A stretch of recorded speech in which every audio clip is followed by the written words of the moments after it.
ایک ہی کہتے ہیں کہ پہلے فتویٰ دیا کہ جوڑے تو آسمانوں پہ بنتے ہیں، جوڑے کوئی آسمانوں پہ نہیں بنتے ہیں، یہ جملہ کہنا غلط ہوتا ہے۔ آسمانوں پہ بننے کا یہ لفظ کہنے کا مطلب یہ ہے کہ ہم یوں تصور کریں کہ اصل میں تو جوڑے اللہ کی مرضی سے بنتے ہیں۔ اللہ نے جس کے لیے جو عورت مخصوص کر دی، جس عورت کے لیے جو شوہر مخصوص کر دیا، وہی اس کا شوہر، وہی اس کی بیوی بنے گی، کوئی اس کو ختم نہیں کر سکتا اور اپنے وقت پر ہوگا۔ اب یہ تو ایک اصل مسئلہ ہے۔ اب آپ کہیں جوڑے آسمانوں پہ بنتے ہیں تو یوں تصور میں آئے گا کہ جیسے اللہ تعالیٰ آسمان پر ہے اور وہاں اس نے یہ جوڑے مختص کر دیے ہیں۔ جوڑے تو مختص اللہ نے کیے لیکن وہ آسمان پر تو نہیں ہے، تو یہ کہنا جی جوڑے آسمان پہ بنتے ہیں، یہ غلط محاورہ ہے، یہ عام لوگوں نے چھوڑ دیا کسی نے فضا کے اندر اور ہم اس کو قبول کر لیتے ہیں، تو اس کو ہرگز نہ کہیں، بلکہ اس کے اندر کوئی سخت حکم بھی لگ سکتا ہے، کفر کا حکم بھی لگ سکتا ہے، اس لیے احتیاط کیجئے۔ دوسری بات یہ ہے کہ بالکل ایسے ہی ہے، اللہ تبارک و تعالیٰ نے ازل سے ہی فیصلہ فرما دیا کون کس کی بیوی بنے گی، کون کس کا شوہر بنے گا، کس کی شادی نہیں ہوگی، کون کنوارا مر جائے گا اور کس کی شادی ہو کے نہیں چلے گی، ختم ہو جائے گی۔ لیکن یہ ضرور ہے کہ اگر ہماری کوتاہی سے ختم ہوئی ہے تو اس کو اس کی سزا ضرور ملے گی، لیکن بہرحال یہ فیصلے ازل سے ہو چکے ہیں، لہذا کسی بہن کا یہ کہنا کہ جی وہ شخص مجھے مل جائے، کسی مرد کے دعا کرنا وہ عورت مل جائے، یہ غلط ہوتا ہے، اس کو منع کیا ہے۔ ہاں یوں کہہ سکتے ہیں کہ اللہ تبارک و تعالیٰ جس سے تو نے میرا عقد رکھا ہے اگر وہ میرے حق میں بہتر ہے، یا اگر اس کے ساتھ رکھا ہے اور یہ میرے حق میں بہتر ہے تو اس معاملے کو آسان کروا دے، لیکن مخصوص شخص کو سامنے رکھ کر یا مخصوص اوصاف کو سامنے رکھ کر دعا کرنا کہ مجھے ایسا ہی شوہر چاہیے، مجھے ایسی بیوی چاہیے، یہ ہرگز نہ کریں۔ وجہ اس کی یہ ہوگی کہ فیصلہ پہلے ہو چکا ہے، اللہ تعالیٰ اپنے فیصلوں کو آپ کی خواہشات کی وجہ سے بدلے گا نہیں۔ آپ نے کی شادی ہوئی اور ویسا نہیں ملا تو پھر شیطان فوراً ذہن میں ڈالے گا کہ دیکھو تم نے کتنی دعا کی لیکن اللہ نے تمہیں کیسا شوہر دے دیا، تمہیں کیسی بیوی دے دی، حالانکہ وہ تو اپنے فیصلے نہیں بدلتا نا۔ لا مبدل لکلمات اللہ، لا تبدیل لکلمات اللہ، اللہ کی کلمات تبدیل نہیں ہوتے، اللہ کی کلمات کو کوئی بدلنے والا نہیں ہے۔ ہم پہلے شریعت سیکھتے نہیں ہیں اور چاہتے ہیں کہ اللہ تعالیٰ ہماری مرضی کے تابع ہو جائے، معاذ اللہ یوں تصور بن گیا ہے یا یوں ہماری حرکات ظاہر کر رہی ہیں کہ جیسے ہم اس کے بندے نہیں ہیں، وہ مطلب یہ کہ معاذ اللہ ہمارا ماتحت ہو گیا، اس لیے ہماری ہر دعا قبول ہونی چاہیے ورنہ ہم ناراض ہوں گے۔ اس کا کہنا مانے نہ مانے، نماز ہم نہیں پڑھتے، روزہ ہم نہیں رکھتے، زبان کی حفاظت ہم نہیں کرتے ہیں، رزق حلال کی طرف ہم کامل طور پر آتے نہیں ہیں، ہم کچھ بھی نہ مانیں، اللہ تعالیٰ ہماری مانے، اس لیے تھوڑا سا اس پر توجہ کرنی چاہیے، یہ چیزیں صحیح نہیں ہیں۔ ایک ہی کہتے ہیں کہ بعض اوقات بچوں کے کپڑے چھوٹے ہو جاتے ہیں اور پرانے کھلونے پڑے ہوتے ہیں، تو کیا ان بڑے بھائیوں کے بچوں کے کھلونے کپڑے چھوٹے بہن بھائیوں کو دے سکتے ہیں کہ نہیں؟ دیکھیں بالکل دے سکتے ہیں، ہمارے عرف میں یہ چیز جاری ہے، یہ ہے فتویٰ۔ اور تقویٰ یہ ہے کہ باپ جو ہے وہ بچے کی چیزیں خرید لے، جیسے سیکنڈ ہینڈ چیزیں ہوتی ہیں خرید لے، اب جو پیسہ ہے جو گویا کہ یہ بچے کا پیسہ ہے، یہ پیسہ بچے پہ خرچ کرے اور یہ کھلونے اپنے چھوٹے بچوں کو دے دے، یہ تقویٰ ہے۔ اور فتویٰ یعنی اگر تقویٰ کرنا چاہیں تو یہ ہیلا کر لے، اس طریقے سے کر لیں کیونکہ باپ اپنے بچے کی چیز کو خرید سکتا ہے، پھر وہ پیسہ بچے پہ خرچ کر دے، جیسے اسکول کی فیس ہے، کھانا پینا دے رہا ہے تو ہو گیا، اور یہ کھلونے ان کو دے دے۔ اور ورنہ فتویٰ اسی پر ہے کہ ہمارے یہاں عرف جاری ہے کہ بڑے بچوں کو دیتے ہیں، تو یہ عرف کے اعتبار سے اس میں کوئی حرج نظر نہیں آتا، لیکن تقویٰ اختیار کر لے زیادہ بیسٹ ہے۔ کویسچن یوں کیا تھا کہ شادی سے پہلے لڑکی کے والد کا نام لگانا ہوتا ہے، شادی کے بعد شوہر کا نام لگتا ہے، اگر لڑکی والے یا اس کے گھر والے اسے پسند نہ کریں تو کیا حکم ہے؟ دیکھیں آپ کے کویسچن سے ایسا محسوس ہوتا ہے کہ شادی سے پہلے لڑکی کے والد کا نام لگانا ہوتا ہے، جیسے کوئی لازم چیز ہے، لازم نہیں ہے۔ کوئی بچی اپنے والد کا نام نہ لگائے، والدہ کا نام لگا لے آگے، کوئی حرج نہیں ہے۔ بغیر والد والدہ کے نام کے صرف اپنا نام ذکر کرے تب بھی بالکل ٹھیک ہے۔ اسی طرح شادی کے بعد یہ بھی کوئی واجب نہیں ہے کہ والد کا نام ہٹا کے شوہر کا نام لگائیں یا شوہر کا نام لگانا واجب ہو۔ ہر چیز میں شریعت نے اختیار دیا ہے، شریعت نے کوئی پابند نہیں کیا ہے، لہذا اگر بچی لگانا چاہے تو شادی کے بعد شوہر کا نام لگائے، اور نہ لگانا چاہے تو کوئی ڈیمانڈ نہیں کر سکتا ہے اور کوئی اس کو مجبور نہیں کر سکتا ہے، نہ لگائے، اس میں کوئی حرج نہیں ہے۔ یہ کہتی ہیں کہ 4 رکعت نماز پڑھ رہے تھے، چوتھی میں بیٹھے، اتحیات پڑھی، 5ویں کے لیے غلطی کھڑے ہو گئے اور اس سے پہلے کہ 3 مرتبہ سبحان اللہ کی مقدار ہوتی وہ فوراً بیٹھ گئے، کیا حکم شرع ہوگا؟ دیکھیں اس پہ سجدہ صحف تو ہے، لیکن مسئلہ یہ ہوتا ہے کہ اس میں یہ 3 بار سبحان اللہ کا مسئلہ نہیں ہوتا، اس میں یہ ہوتا ہے کہ اگر چوتھی کے بعد آپ کو بیٹھنا تھا لیکن آپ کھڑے ہو گئے تو دیکھیں گے یہ کہ وہ یاد کہاں آیا ہے۔ اگر بیٹھنے کے زیادہ قریب ہیں تو بیٹھ جائیں، اور اگر کھڑے ہونے کے زیادہ قریب ہیں جیسے آپ نے کہا وہ تو کھڑے ہو گئے تو پھر نہ بیٹھیں، بلکہ اس رکعت کو پورا کریں، اس کے بعد ایک اور رکعت اس کا ساتھ شامل کر کے آخر میں سجدہ سہو کر لیتے تو اس میں بہت بہتر تھا کہ یہ 2 رکعت نفل ہو جاتی. لیکن عصر میں ایسا نہیں کریں گے. اگر عصر ہو تو چونکہ اس کے فرائض کے بعد نوافل پڑھنا منع ہے, اس میں اگر آپ کھڑے ہو گئے تو پھر آپ بیٹھ ہی جائیں اور سجدہ سہو کر لیں. لیکن نفل کے اس کے عصر کے علاوہ جیسے عشاء کے 4 فرض پڑھ رہے تھے, ظہر کے 4 فرض, تو پھر جو 5ویں کے لیے کھڑے ہو گئے, جبکہ چوتھی میں اتحیات میں بیٹھے تھے اس لیے میں نے پوچھا تھا, تو 5ویں کو پھر کمپلیٹ کریں, 6ٹھی کمپلیٹ کریں, پھر سجدہ سہو کر کے سلام پھیریں. پہلے 4 فرض ہو جائیں گے, آخری 2 نفل میں شمار ہوں گے. ایک انہوں نے کہا کہ ان کے جو بھائی ہیں وہ مطلب اس دور کے وصف اجتہاد پر کے حامل ہونے کا انہوں نے اظہار کیا کہ صابن استعمال کرنے کی کوئی ضرورت نہیں ہے, تم بسم اللہ الرحمن الرحیم پڑھ کر اپنے بدن پہ پانی بہاؤ تو تمام جراثیم مر جائیں گے. دیکھیں, اس طرح حسن ظن قائم کر کے اور لوگوں کو بیماریوں کی طرف اور پریشانیوں کی طرف لانا یہ بالکل شرعاً جائز نہیں. آپ کے بھائی جب بیمار ہوں تو ان کو کہیں کہ آپ کوئی دوا نہ کھائیں, بسم اللہ پڑھ کے پانی پئیں, شفا اللہ تعالیٰ دے گا. بسم اللہ پڑھ کے اپنے پر پھونک مارنے, سارا جراثیم تو ویسے ہی مر جائیں گے. اور اکثر یہ جراثیم کی بیکٹیریاز کی وجہ سے یہ بیماریاں ہوتی ہیں.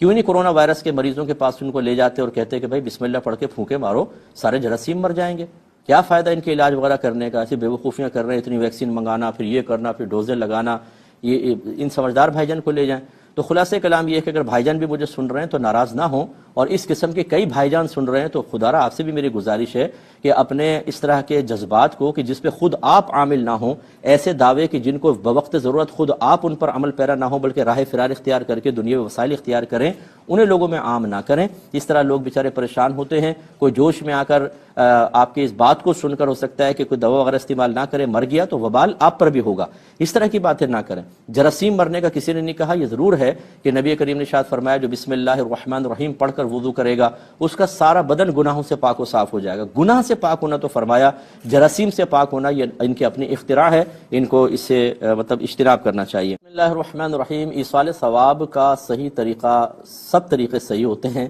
بس یوں سمجھ لیجئے کہ ایصال ثواب, ایصال مانے بھیجنا, ثواب اس بدلے کو کہتے ہیں جو آپ کے نیک عمل پر اللہ تعالیٰ کی طرف سے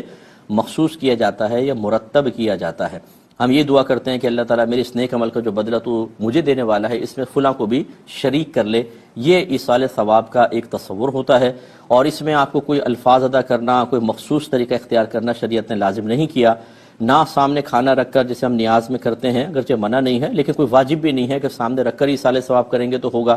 آپ بس دل میں سوچ لیں کہ اللہ تعالیٰ اس کا ثواب فلاں کو پہنچا دے. اگر اللہ تعالیٰ نے آپ کی بات کو قبول کیا, وہ چاہے گا تو آپ کے ثواب کو وہاں تک یا پہنچا دے گا, یعنی اس کو اس میں شریک کر دے گا تو اس کو فائدہ حاصل ہو جائے گا. اس میں اور کوئی خاص طریقہ نہیں ہے. ہاں, بعض علماء نے یوں ضرور کہا کہ آپ بہتر یہ ہے کہ یوں کہہ لیں کہ اللہ تعالیٰ میں نے جو بھی نیک عمل کیا اس کا ثواب میں اولاً نبی کریم صلی اللہ علیہ وسلم کی خدمت اقدس میں پیش کرتا ہوں, پھر آپ کے وسیلہ جلیلہ سے حضرت آدم علیہ السلام سے لے کر قیامت تک جتنے مسلمان آئے دنیا میں موجود ہیں, قیامت تک آئیں گے, سب کے نام اعمال میں منتقل فرما دے تو وسیع ہو جائے گا. ایک یہ فرماتی ہیں کہ اگر ماں اور بچوں میں کوئی ناراضگی پیدا ہو جائے, غلطی اولاد کی ہو, تو معافی کون مانگے, والدہ مانگیں گی یا اولاد مانگے؟ دیکھیں, والدہ کو اگر والدہ غلطی پر بھی ہو نا, والد صاحب غلطی پر ہو, تو ان سے معافی کی طلب وہی اولاد رکھے گی جو بدبخت ترین اولاد ہوگی. اس لیے کہ ماں باپ کا مقام اللہ نے بہت بلند و بالا رکھا ہے. ہمیں اپنے ماں باپ کے سامنے سر جھکا کر رکھنا, ان کی طرف سے پہنچنے والی تکلیف پر صبر کرنا, اور انہیں ہر قسم کی دل آزاریوں سے بچانا, اور حتی الامکان جہاں تک ہو سکے ان کی خدمت کرنا لازم قرار دیا گیا ہے. لہٰذا اب یہاں تو صورتحال یہ ہے کہ غلطی اولاد کی, ماں کیوں معافی مانگے گی؟ اولاد کو پیروں میں گر کر معافی مانگنی چاہیے, ورنہ میدان معاشر میں ذلت اور رسوائی کے لیے تیار رہے. اور یہ بھی اچھی طریقے سے یاد رکھیں, میرے آقا صلی اللہ علیہ وسلم ارشاد فرماتے ہیں کہ بعض گناہ ایسے ہیں جن کی آخرت میں سزا ملے گی, لیکن دنیا میں بھی اللہ تعالیٰ ان کی سزا دیتا ہے. اور ایک ان میں سے فرمایا ماں باپ کی نافرمانی, یعنی ان کی دل آزاریاں کرنا, ان کی حکم عدولی کرنا, ان کے سینے پر چڑھ کے گفتگو کرنا, آنکھوں میں آنکھیں ڈال کے گفتگو کرنا, لہجے کو سخت بنا لینا, ان کو جھڑکنا, ان کو ڈانٹنا, ان کی طرف سے پہنچنے والی تکلیف پر الجھن کا اور جھجھلاہٹ کا اظہار کر کے ان کی دل آزاریاں کرنا. یہ دنیا میں بہت آسان ہے, لیکن مرنے کے بعد اس کا سخت انجام دیکھنے کو ملے گا, اور بے برکتیاں دنیا میں بھی ظاہر ہو جاتی ہیں. اس لیے معاذاللہ ماں سے کبھی بھی معافی کے طلبگار نہ ہو. غلطی ان کی ہو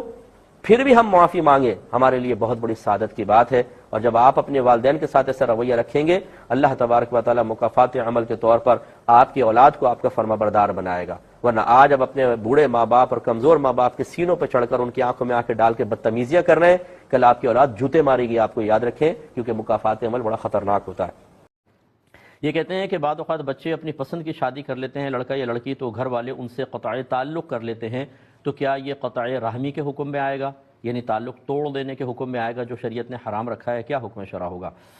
دیکھیں بسا اوقات ایسا ہوتا ہے کہ لڑکے کا تو پھر بھی چلے معاملہ اتنا زیادہ نہیں ہوتا، لیکن بچی جو ہے وہ چونکہ سینسٹیو معاملہ ہے، اسی لیے ہماری شریعت نے کفو کا مسئلہ رکھا ہے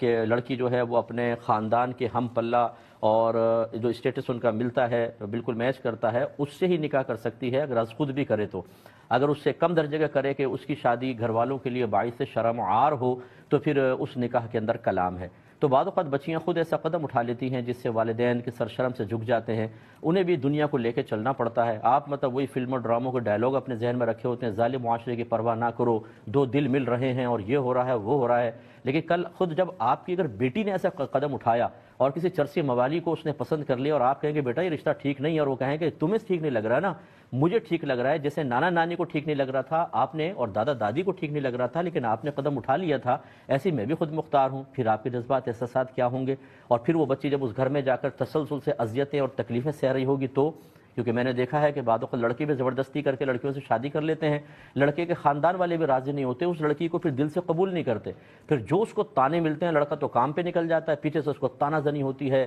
اسے زبردست اس کو زد و کوب کیا جاتا ہے، پھر اگر وہ بار بار شوہر کو بتائے کہ ایسا ہوا تو وہ کہتا ہے تم نے میرے ناک میں دم کر دیا ہے، بڑی مشکل سے تو میں تمہیں گھر میں لے کر آیا ہوں، میکا وہ پہلے توڑ چکی ہوتی ہے۔ تو میں نے ایسی بچیوں کو دیکھا ہے کہ وہ شدید ترین آزمائش میں مبتلا ہو جاتی ہیں، اور یا پھر وہ یوں کرتی ہیں کہ سرکشی کا راستہ اختیار کر کے لڑتی ہیں جھگڑتی ہیں، طلاقیں لے کے ہٹ جاتی ہیں اور پھر وہ غلط راستے پہ بھی نکل جاتی ہیں۔ خلاصہ کلام یہ ہے کہ بچوں کے احساسات اور جذبات کا خیال رکھنا والدین کے لیے بھی ضروری ہوتا ہے، اسی لیے فقہ حنفی میں عاقلہ بالغہ لڑکی یا لڑکا کفو میں اپنا، لڑکا تو غیر کفو میں بھی کر سکتا ہے، لڑکی کفو میں اپنا از خود نکاح کر سکتی ہے، فقہ حنفی اجازت دیتا ہے، لیکن ہم ہر بچی کو یہی سمجھاتے ہیں کہ خود آپ کا اس طرح قدم اٹھانا آپ کے لیے خطرناک ہے۔ آپ نے کتنی دنیا دیکھی ہو، جیسے بعض بچیاں جاب وغیرہ بھی کرتی ہیں، لیکن بہرحال والدین کے ساتھ اللہ نے ایک برکت رکھی ہے، والدین کے فیصلے کو صدق دل سے قبول کرنا چاہیے، اسی میں برکت ہے، اسی میں عافیت ہے۔ لیکن بعض بچیاں خود قدم اٹھاتی ہیں، اور خاص طور پہ وہ کہ جنہوں نے باہر کی دنیا کو زیادہ نہیں دیکھا، وہ صرف لڑکے کی چکنی چپڑی باتوں اور خوابوں کے اندر مشغول ہو کر، اسے خواب بھی اچھے اچھے نظر آتے ہیں، بیٹھی ہوئی ہے، نئے نئے اچھے اچھے تصورات، اور اس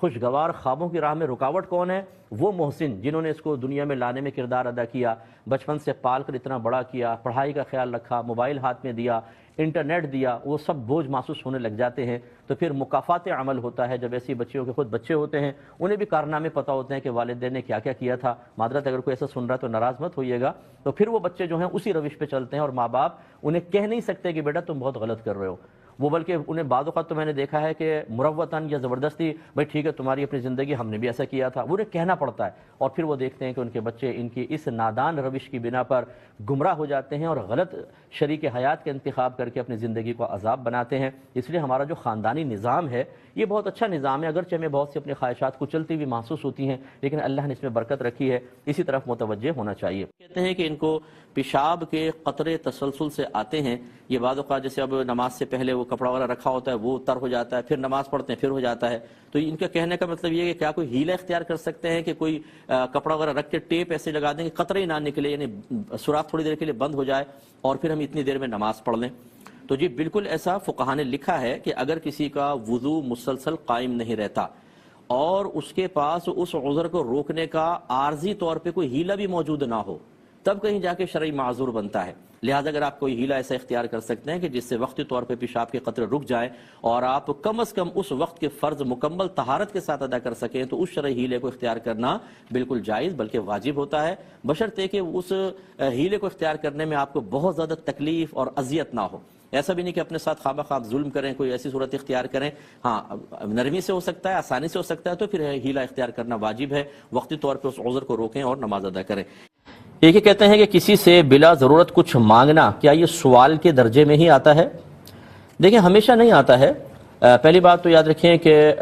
سوال جو منع کیا گیا ہے وہ کیوں منع کیا گیا ہے؟ ایک تو یہ کہ انسان پیسے یا مال کے لالچ میں کسی سے سوال کرتا ہے، مانگتا ہے، حالانکہ اس کو ضرورت نہیں ہوتی، جیسے یہ فقراء اکثر پیشہ ور فقیر جو ہیں، پیشہ بنایا ہوا ضرورت نہیں ہے تب بھی مانگ رہے ہیں، یہ حرام ہے۔ اسی طرح ایک سوال ایسا ہوتا ہے کہ آپ کریں تو اپنے آپ کو ذلت پر پیش کرنا لازم آئے، یعنی آپ کو پتہ ہے کہ سامنے والے سے مانگیں گے تو وہ ذلیل کرے گا، باتیں سنائے گا، اور اس کے بعد ہمارا عزت و وقار اس کویسچن کرنے کے بعد باقی نہیں رہے گا، ایسا سوال کرنا بھی منع ہے۔ لیکن جو ہم آپس میں دوست احباب، رشتہ دار، گھروں میں ایک دوسرے سے چیزیں مانگتے رہتے ہیں،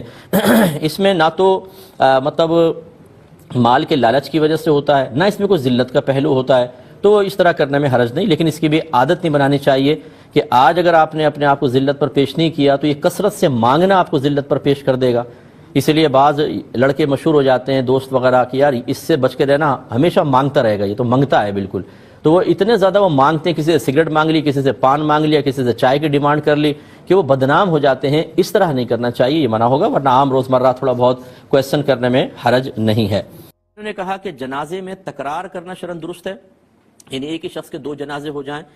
دیکھیں سنت متوارثہ یہی جاری ہے، یعنی یہی طریقہ ہمارے اسلام میں جاری ہے کہ ایک میت پر ایک ہی جنازہ ہوگا، بشرطے کہ یا تو حاکم اسلام کا حق ہوتا ہے اس نے پڑھ لیا ہو، بس ایک ہوگا، یا پھر حاکم اسلام نہیں ہے تو جو علاقے کا بڑا مفتی ہے وہ قاضی کے قائم مقام ہوتا ہے، اگر اس نے پڑھ لیا وہ ٹھیک ہے، وہ بھی نہ ہو تو پھر جو ولی ہے بڑا، یہ جیسے بڑا بیٹا ہوتا ہے مثال کے طور پر، اس نے پڑھ لیا یا کسی بھی بیٹے نے ادا کر لیا تو بس اب اس کے بعد دوسرا جنازہ نہیں ہوگا۔ یہ سنت چلتی آ رہی ہے، لیکن اب ہم یہ دیکھ رہے ہیں کہ باہر کے ملکوں میں جن لوگوں کا انتقال ہوتا ہے، ایک بیٹا وہاں ہے، ایک بیٹی وہاں ہے، 4 بیٹے یہاں ہیں، تو پہلے وہ جنازہ پڑھ دیتے ہیں اور پھر یہاں بھیج دیتے ہیں، پھر یہاں بھی جنازہ ہو جاتا ہے۔ یہ اگرچہ سنت متوارثہ کے خلاف ہے، لیکن اس کو گناہ نہیں کہا جائے گا کہ آپ گناہگار ہو گئے 2 جنازے کر کے، ایسا نہیں ہے۔ تو خلاصہ کلام یہ ہے کہ جنازے کی تکرار خلاف سنت ضرور ہے، لیکن اگر اس طرح کے معاملات ہوں کہ کچھ لوگ وہاں پڑھ لیں اور پھر یہاں لاشیں آئیں تو یہاں پر بھی جنازہ پڑھ لیا جائے تو اس کو منع نہ کیا جائے، کیونکہ ابھی رائج ہو چکا ہے۔ آپ روکیں گے خواہ فتنہ فساد ہوگا، یہاں والے کہیں گے بھئی ہم اپنے ابا جان کی جنازہ نہ پڑھیں، اور اگر وہاں سے آپ کہتے ہیں کہ آپ جنازہ پڑھے بغیر بھیج دیں تو وہ کہتے ہیں کہ ہم اس میں شریک نہ ہوں۔ اس لیے اس طرح کی صورتحال میں ذرا نرم حکم رکھنے کا ہی مطلب اس میں حکمت ہے، تو اس طرح کرنے میں کوئی حرج نہیں۔ پوچھا کہ میں نے آبادی سے دور اپنا ایک گھر بنایا، تو ہمارے یہ پنجابی میں انہوں نے کہا کہ ہمارے پنجابی میں محاورتاً یوں کہا جاتا ہے کہ تو نے تو اللہ کے ناف میں گھر بنا لیا، تو اس طرح یہ جملہ کہنا کیسا ہے؟ دیکھیں محاورات میں اکثر ظاہری الفاظ کا یا اس کے مفہوم کا اعتبار نہیں ہوتا، بلکہ جو ہم ایک اور مفہوم پوشیدہ اس میں ہوتا ہے، جو معنی چیز ہوتی ہے، اس کو مراد لے رہے ہوتے ہیں۔ لیکن جب اللہ تبارک و تعالیٰ، اس کے رسول کریم، دین اسلام، قرآن یا فرشتے یا آخرت، ان کے بارے میں جب آپ کلام کریں تو ہماری شریعت صرف ظاہر کا اعتبار کرے گی، پھر یہ نہیں کہ آپ کیا مراد لے رہے ہیں، کیونکہ اگر ہم ظاہر کا اعتبار نہ کریں تو پھر تو لوگ بہت سارے زمانی چیزیں بنا کے اللہ کا مذاق اڑائیں، رسول کا مذاق اڑائیں، قرآن کا مذاق اڑائیں، اور جب کوئی گرفت کرے کہ نہیں ہمارا یہ مقصد نہیں ہے، ہم نے تو محاورہ بولا، یہ مقصد ہے۔ تو اس لیے شریعت ظاہر کا اعتبار کرتے ہوئے حکم لگاتی ہے، یہ ایک تو اس محاوروں کو ختم کریں۔ ان کے ایجاد کرنے والے کوئی اولیاء نہیں تھے، وہ پپو پان والا، ٹیٹا دودھ والا، اس قسم کے لوگ ہوتے ہیں۔ کبھی ایک جگہ سے نکلا کوئی ڈرامے کے اندر، اکثر ایسا ہوتا ہے ڈراموں میں، فلموں میں ایک جملہ بول دیا جاتا ہے، وہ معروف ہو جاتا ہے اور پوری دنیا میں عام ہو جاتا ہے، بعد میں وہی ضرب المثل بن گیا۔ ہر مثال کے ساتھ ایسا نہیں ہے، ہر محاورے کے ساتھ ایسا نہیں ہے، لیکن بہت سوں کے ساتھ ایسا ہوتا ہے۔ خلاصہ کلام یہ ہے کہ یہ بالکل غلط ہے، ایسا نہ کریں، اللہ تعالیٰ کی بارگاہ میں توبہ کریں۔ اور میں یہ نہیں کہتا ہوں کہ کفر ہو گیا، لیکن میں یہ ضرور کہوں گا احتیاطاً ایسے شخص کو تجدید ایمان اور تجدید نکاح کرنا چاہیے۔ میں نے پوچھا ہے کہ کیا میں پیاز کا تیل لگا کر نماز ادا کر سکتا ہوں یا نہیں؟ دیکھیں اس کا جواب اجمالی طور پہ مختصر تو یہ ہے کہ نہیں۔ اس کی وجہ یہ ہے کہ نبی کریم صلی اللہ علیہ وسلم نے ایک حدیث میں بیان فرمایا کہ جو پیاز یا لہسن میں سے کچھ کھائے وہ ہماری مسجدوں کے قریب بھی نہ آئے، کیونکہ جس چیز سے انسانوں کو تکلیف پہنچتی ہے اس سے فرشتوں کو بھی تکلیف پہنچتی ہے۔ تو اس کا مطلب ہے کہ ایسی اسمیل والی چیزیں کہ جس سے مطلب بدبو پیدا ہو اور لوگ متنفر ہوں، یہ لگا کر مسجد میں آنا منع ہے۔ اب آپ نے اگرچہ انفرادی طور پہ نماز کی ادائیگی کے بارے میں کویسچن کیا ہوگا، لیکن یہ میں نے ایک دفعہ زندگی میں پیاز کا تیل خود بھی استعمال کیا، یہ بالوں کے لیے کسی نے بتایا تھا کہ مفید ہوتا ہے۔ اتنی گندی اسمیل اور اتنی تیز ہوتی ہے اور اتنے دیر تک وہ سر میں قائم رہتی ہے کہ دھولیں تب بھی آتی رہتی ہے، تو اس لیے اس طرح کی چیزیں لگا کر اللہ تعالیٰ کی بارگاہ میں حاضر ہونا یہ مناسب نہیں ہے، اور اس سے فرشتوں کو اذیت اور تکلیف پہنچنے کا اندیشہ ہے۔ اس لیے ہمارے نبی کریم صلی اللہ علیہ وسلم کا طریقہ تو رہا کہ آپ خوشبو لگا کر نماز کے لیے تشریف لایا کرتے تھے، تو اس طرح کا تیل نہ لگائیں۔ بہرحال اگر کوئی اس طرح تیل لگا کر نماز ادا کرے گا تو فرض ادا ہو جائے گا، لیکن اس میں ایک طرح کی کراہت ہوگی اس پیاز کے تیل کی وجہ سے۔ اگر کچی پینسل جن سے آیات وغیرہ لکھی جاتی ہوں وہ بہت چھوٹی ہو جائے اور قابل استعمال نہ رہے تو کیا اس کو کوڑے میں پھینک سکتے ہیں، اور اس کا جو تراشا ہوا کوڑا ہے اس کو بھی کوڑے میں پھینک سکتے ہیں؟ یہ کہتے ہیں کہ کوئی کچی پینسل ہوتی ہے جس کو ہم شارپنر سے شارپ کرتے ہیں، یہ کہتی ہیں کہ اس سے ہم آیات وغیرہ لکھتے ہیں، جب بہت ہی چھوٹی سی رہ جائے تو کیا اس کو پھینک سکتے ہیں؟ دیکھیں قلم جو ہے یہ بہت ہی اچھا ایک آلہ ہے، اس سے علم لکھا جاتا ہے، اور اللہ تبارک و تعالی نے سورہ قلم بھی بیان فرمائی، اور اسی طرح مخلوقات میں سب سے پہلے تو اپنے نبی کے نور کو پیدا فرمایا، اس کے بعد جو ابتدائے مجازی آپ کہہ لیں اس کے اعتبار سے سب سے پہلے اللہ نے قلم کو پیدا فرمایا، پھر لوح کو پیدا فرمایا۔ تو قلم نے پوچھا اللہ تعالیٰ میں کیا کروں، اللہ تعالیٰ نے فرمایا لکھ، جو ہو چکا، جو ہو رہا ہے، جو ہونے والا سب لکھ دے، اور اس نے اللہ کے حکم سے لکھا۔ تو یہ قلم بڑا متبرک چیز ہے کہ یہ اس کا ذکر قرآن میں ہے، حدیثوں میں ہے، تو اس آلے کا احترام کرنا چاہیے، لہٰذا اس کو نالیوں میں پھینک دینا، اور خصوصاً جس سے آپ نے آیات لکھی ہیں اچھا نہیں ہے، گندی جگہ پہ پھینک دیں بہتر نہیں ہے۔ لیکن یہ یاد رکھیں کہ بہت سی چیزیں ایسی ہوتی ہیں کہ ان میں ادب کا پہلو ضرور ہوتا ہے، لیکن اگر آپ اس کے خلاف جاتے ہیں تو وہ بے ادبی نہیں ہوتی جس میں آپ گناہ گار ہوں، یہ ذہن میں رکھیے گا۔ جیسے کعبۃ اللہ کو پیٹھ نہ کرنا ادب ہے، لیکن اگر کوئی کعبۃ اللہ کو پیٹھ کر لے تو کیا گناہ گار ہوگا؟ بالکل بھی نہیں ہوگا۔ اسی طریقے سے یہ ہے، پینسل کا ادب کر لیں، اچھا ہے، چھوٹی سی کہیں سائڈ میں رکھ دیں، کہیں صندوق میں ڈال دیں، بہت اچھی بات ہے، آپ نے ادب کیا، اس پہ آپ کو ہو سکتا ہے اللہ تعالیٰ ثواب بھی دے، لیکن اگر آپ کچرے میں پھینک دیتی ہیں تو آپ گناہ گار نہیں ہوں گی، ٹھیک ہے؟ ادب کریں لیکن کوشش کریں توہین تحقیر نہ کریں، لیکن اگر کر بھی دی، پھینک دی تھی آپ نے، تو گناہ بہرحال نہیں ہوگا۔ اسی طرح کہتے ہیں کہ جب ہم اس کو شاپ کرتے ہیں تو پھر اس میں سے جو ہے وہ جو اس کا کچرا گرتا ہے اس کو سنبھال کے رکھیں نہ رکھیں، اس میں بھی یہی حکم ہوتا ہے کہ آپ کہاں تک سنبھالیں گی، کیا اس میں تھیلی بنائیں گی، اسے سنبھالیں گی، پھر تھیلی کہاں ڈالیں گی؟ اس طرح کی چیزیں بعض اوقات بہت ادب والی محسوس ہوتی ہیں، لیکن شریعت حرج کو دور کرتی ہے۔ حرج مینز آزمائش، تکلیف۔ شریعت اس چیز کو لائک نہیں کرتی کہ آپ خود حرج میں پڑ جائیں اور دوسروں کو بھی حرج میں مبتلا کریں۔ تو ایک حد تک ادب بہت اچھی چیز ہے، لیکن جب وہ آپ کے لیے پریشانی کا باعث بن جائے، جب وہ آپ کو بہت زیادہ ڈسٹرب کرے، تو پھر اس سے اجتناب کرنے میں مسئلہ نہیں۔ اب ٹیچرز پڑھا رہے ہوتے ہیں، بورڈ پہ چاک سے لکھتے ہیں، اب آپ بتائیے کہ پھر جب اس کو مٹاتے ہیں اس کے ذرات گرتے ہیں کہ نہیں گرتے؟ اس میں آیات بھی لکھی جاتی ہیں، حدیثیں لکھی جاتی ہیں، پڑھا رہے ہوتے ہیں جو اسلامیات کا ٹیچر ہے خاص طور پر۔ اب اگر آپ یہ کہیں جی ادب یہ ہے کہ چاک کا ایک ذرہ بھی زمین پہ نہیں گرنا چاہیے کیونکہ آیات لکھی گئی تھیں، آپ نے تو حرج میں ڈال دیا اس کو۔ اس لیے بہت سے لوگ ہماری اس قسم کی باتوں کو سن کر اپنے تقوی کو ظاہر کرنے کی کوشش کرتے ہیں، نہیں جی دیکھیں یہ بات کہہ دی، ایسا نہیں، ایسا ہونا چاہیے۔ میں گزارش کرتا ہوں ٹھیک ہے آپ اس پہ عمل کر لینا، لیکن اگر میں خلاف شرع بات کر رہا ہوں تو شریعت سے ثابت کر دیجئے، آپ کو قرآن و حدیث سے ثابت کریں۔ جس نے فقہ نہیں پڑھا ہوتا، جنہوں نے اصول نہیں پڑھا ہوتا، جنہوں نے تخصص فی الفقہ نہیں کیا ہوتا، وہ جب فتویٰ نویسی کرنے لگتے ہیں وہ لوگوں کی زندگیوں کو تنگ کرتے ہیں، انہیں حقیقتاً مزاج شرع نہیں پتہ ہوتا، مفتیان کرام کو زیادہ، ان سے کہیں زیادہ مزاج شرع کا پتہ ہوتا ہے۔ تو لہٰذا آپ ادب کریں، اچھی بات ہے، لیکن اس میں حرج بہت زیادہ ہے، اگر آپ پھینک بھی دیں وہ کچرا تو کوئی مسئلہ نہیں ہے۔